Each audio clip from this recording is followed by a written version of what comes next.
今回の動画では近日中に開催されることが予想されるイベント、オムニバスストーリー宝石の風を求めてと同時に実装されるオペレーター。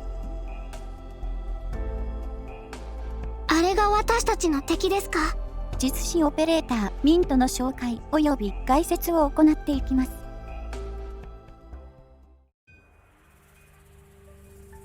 一緒に本を運んでいただきありがとうございました。ここに置いてください。私のコードネームはミントと言うんですが、あなたは？ドクター？スカイフレア先輩が言っていたドクターですか？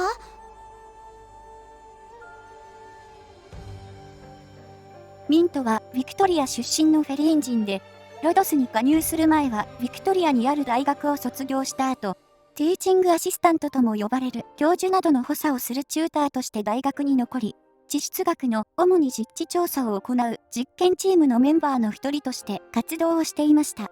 その実地調査を行っている際にミントは陥没事故に遭遇、ポリパシーを発症してしまったとのこと。ただ、ミントは調査によってポリパシーを発症してしまったことを後悔してはおらず、スカイフレアからの紹介でロドスに治療を目的に訪れた後も調査に復帰することを望んでいるようです。なお、ミントをロドスへと誘ったスカイフレアとは先輩後輩の関係となっており、王の杖が天才集団である一方で、ミントはあくまでも優秀な人物という表現で止まっているため、スカイフレアが所属している民間の研究団体、フォックステイル及び王の杖とは、ミント自身は関係がない様子。ただ、スカイフレアがミントのことを気にかけているからか関わることが多いようで、ミントの好奇心旺盛な性格から道中に気になるものを見つけてしまうと、すぐにどこかに消えてしまう習性にはスカイフレアも難儀しているようです。これに関しては、早急に規則を作らなければ、スカイフレアが艦内で火事を起こしてしまうと言われるほどには、頻繁に発生してしまっている様子。さすがに慶長緩急がわからないというわけではないため、重要な任務の際にはいなくならないようですが、それでも、その重要な任務が終わった後は、興味を持つようなことがあると、忽然と姿を消してしまうようです。このように、気分がまるで猫のように、コロコロと変わるミントですが、実際、行動パターンも友人と遊ぶのが好きで、木登りが好きで、冒険が好きで、珍しいものが好きという、まるで子猫のような性格となっています。そのような性格が功を奏してか、立ち絵の左手に抱えている、人を噛む本を中古市場で見つけています。この本は、普段は特殊な材質の紐で縛られているため、危害はありませんが、仮にその紐をほどき、本を乱雑に扱うと、乱雑に扱った人を噛んでくるとのこと。さすがに食いちぎられるというほどのものではありませんが、噛まれると痛いのは確かなようです。ミント曰く、小指をぶつけた時よりかは痛いのだとか。ミントがなぜこのような難儀なものをわざわざアーツユニットとして使用しているかはわかりませんが、スカイフレアが本当にいいものを買うには、物の本当の価値を見抜く能力が必要だと。同じプロファイル内で言及をしているため、人を噛むというデメリットを無視するほどにはいいものなのかもしれません。少なくとも、ロドスにいる幼いオペレーターたちの間では、新しく加入したフェリーンのオペレーターが持っている本は、人を噛むという話題で持ちきりです。ミントのモチーフとなっている生物は、小心2のイラストで描かれている生物を見る限りでは、猫の種類の一つであるタイでしょう。タイは日本以外の国ではサイアミースとも呼ばれている猫の品種の一つで、10年ほど前の日本ではシャムとも呼ばれていた品種です。正確に言うと、日本でシャム猫と言われる猫には2種類のタイプが存在しており、現在写っている画像のやや丸みを帯びたふっくらとした体型の猫がタイ。スラッとした体格と顔つきが特徴の猫がシャムとなっているようです。日本でよく見るシャム猫と言われる猫は、大体はこちらの丸い顔つきの方なので、正しくはシャムではなくタイなのだとのこと。なお、シャムはこの丸みを帯びた姿が元々の姿だったとのことで、現在シャムとして登録されているスリムな体型の方が新しい品種となっているようです。端的に言うとよく見るタイがオールドスタイルで、シャムがモダンスタイルのようです。ちなみに、シャムとはタイ王国の旧名だそうで、どちらもある意味で意味としてはタイとなっています。タイの性格は個体差はあるものの、好奇心が旺盛で人懐っこく甘えたがりで頭がいいのですが、その一方でやや自己中心的な部分も見られます。ミントの性格も好奇心が旺盛で、人と関わるのが好きで、知識欲に駆られることが多い一方で、好奇心に負けてしまい、どこかに行ってしまうという少し自己中心的な部分もあるため、大の特徴とも合致していると言えるでしょう。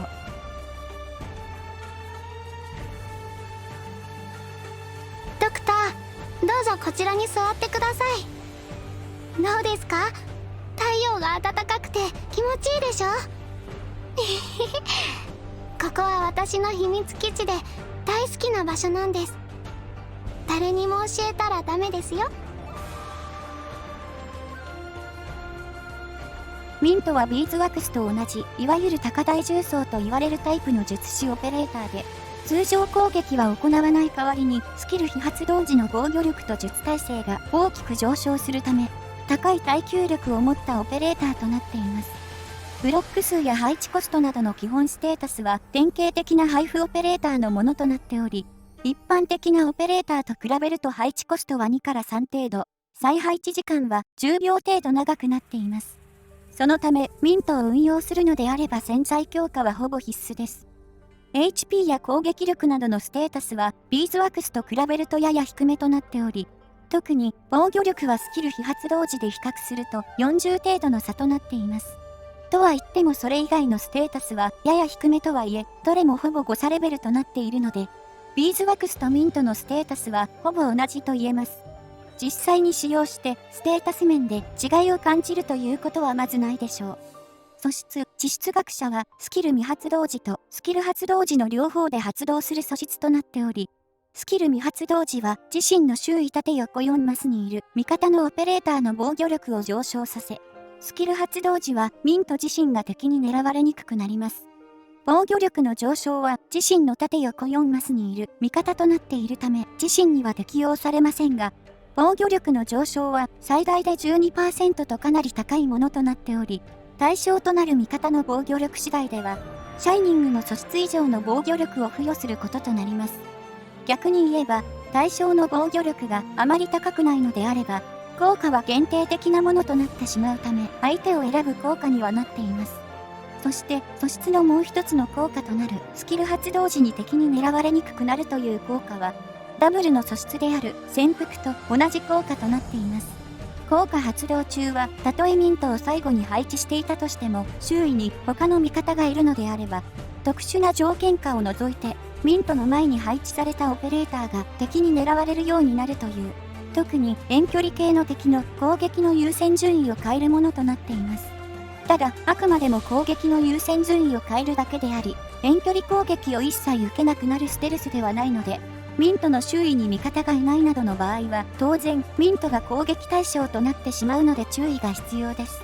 ただ、ビーズワックスの弱点の一つだったスキル発動中は防御力が下がってしまい、簡単に倒されてしまうという点を克服しているので、ビーズワックスと比べるとより安易にスキルを発動できる点はかなりの強みです。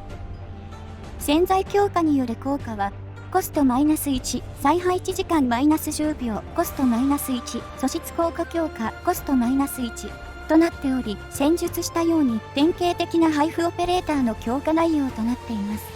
そのため、潜在は完全に強化して、ようやく通常オペレーターと同じ土台に立てるというものになっているので、ミントを運用するのであれば、必ず潜在は貫突させておくようにしましょう。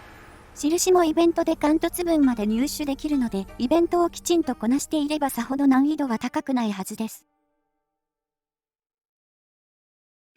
スキル1、風の言葉は、ミントの攻撃範囲を拡大させ、さらにダメージを増加させるというスキル。なお、スキル発動中の攻撃は、攻撃範囲内すべてを攻撃する全範囲攻撃となります。基本的な動作はウィーズワックスのスキル1である砂嵐拡散とほぼ同じとなっており、発動に必要な SP がミントの風の言葉の方がに増加しているのと、スキルテキストがビーズワックスが攻撃力プラスアルファ%に対して、ミントは攻撃力のアルファ%の術ダメージを与えるというテキストになっている点のみが異なっています。そのため、使い勝手もほぼ同じと言っても過言ではありません。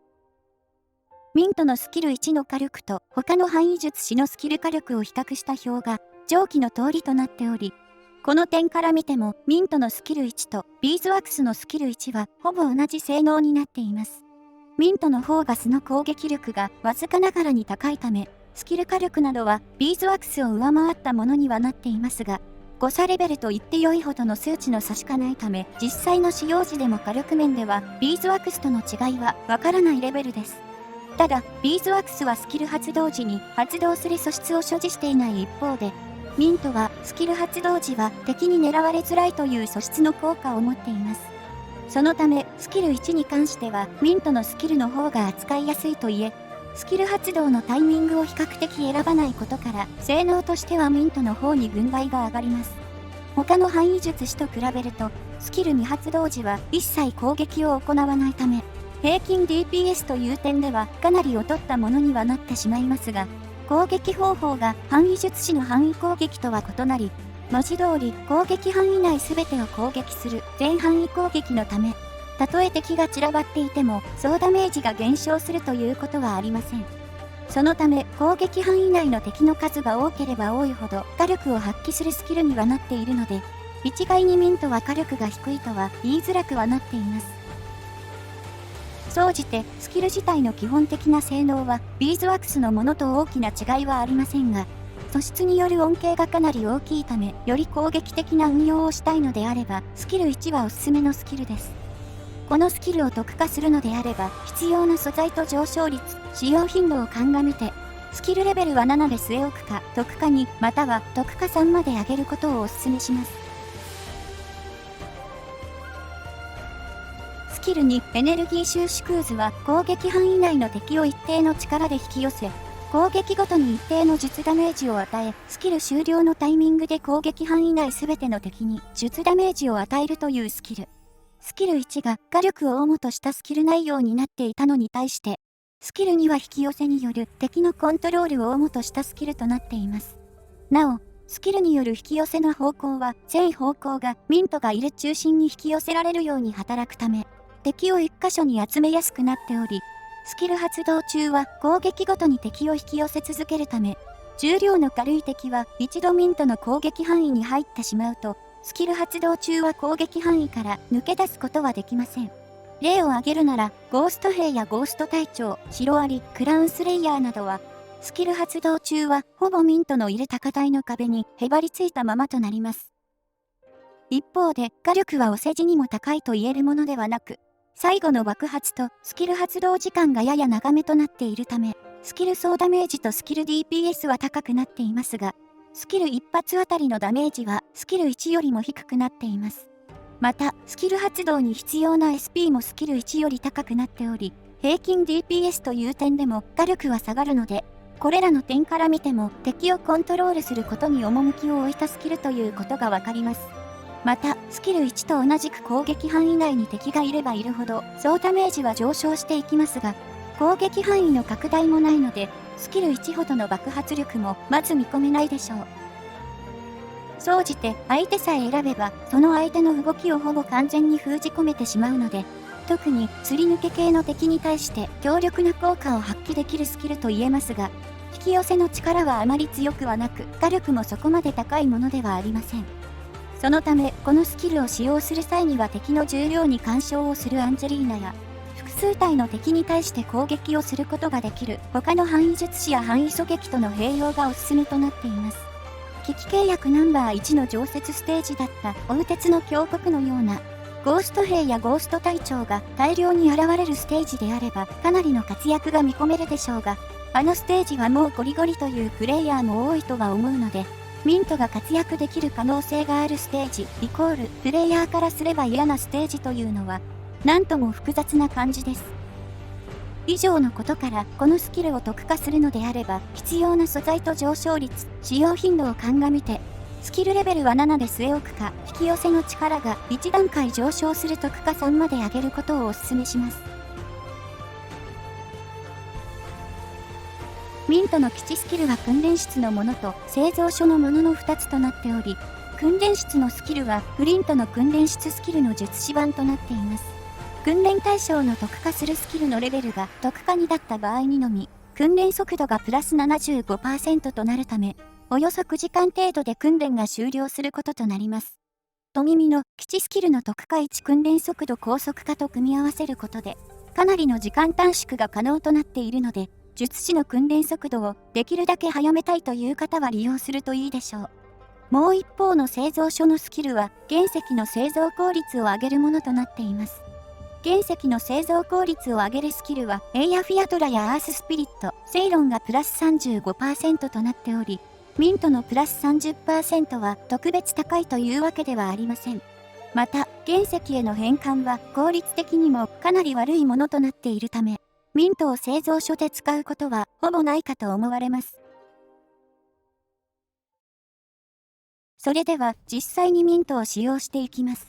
今回使用するステージは CE5。ミントのステータスは昇進2のレベル40、スキル2のスキルレベルは7となります。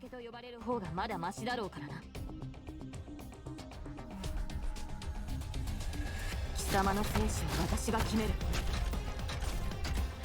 この程度で止まると思うな。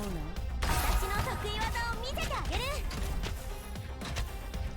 私たちの邪魔をこのようにミントの素質による防御力上昇の範囲はオーラのような形で表示され分かりやすくなっています。強化しろ。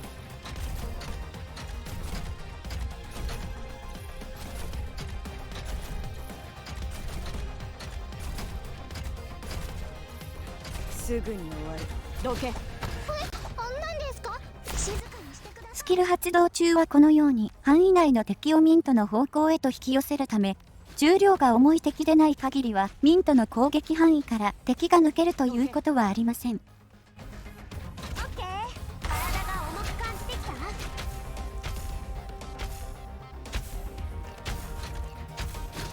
た？どけ。何ですか？聞いてますよ。奴らが災いを生み出し、戦争を引き起こした元凶なのか。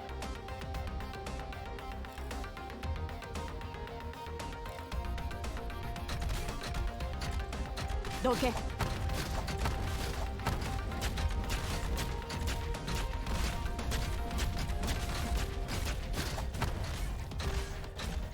そしてアンジェリーナのスキルと組み合わせることでやや重量が重い程度の敵であれば、こちらもスキル発動中は捕獲しておくことが可能となっています。貴様の生死は私が決める。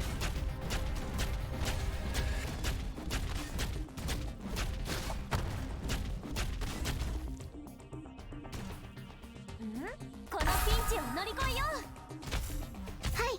私のマジックを見てみますか？投稿を拒む者には容赦はできん。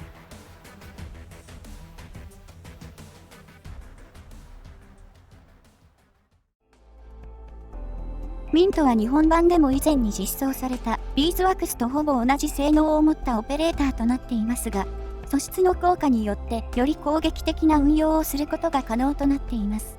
一方でビーズワックスの持つ自己回復能力はミントが所持していないため、完全にデコイとして運用をしたいのであればビーズワックスの方が強力です。これに関してはどちらも一長一短となっているので一概には比較することはできず、どのように運用したいかによって適時ミントとビーズワックスのどちらを使用するか選ぶことの方が重要でしょう。いずれにせよビーズワックスと同じくかなり癖があり人を選ぶオペレーターにはなっているので、性能面でミントを見るのであれば性能をよく吟味した上で育成するか判断することをお勧めします。以上でミントの紹介及び解説を終わります。この動画が良ければ動画制作の励みになるのでチャンネル登録やグッドボタンを押していただけると幸いです。ご視聴ありがとうございました。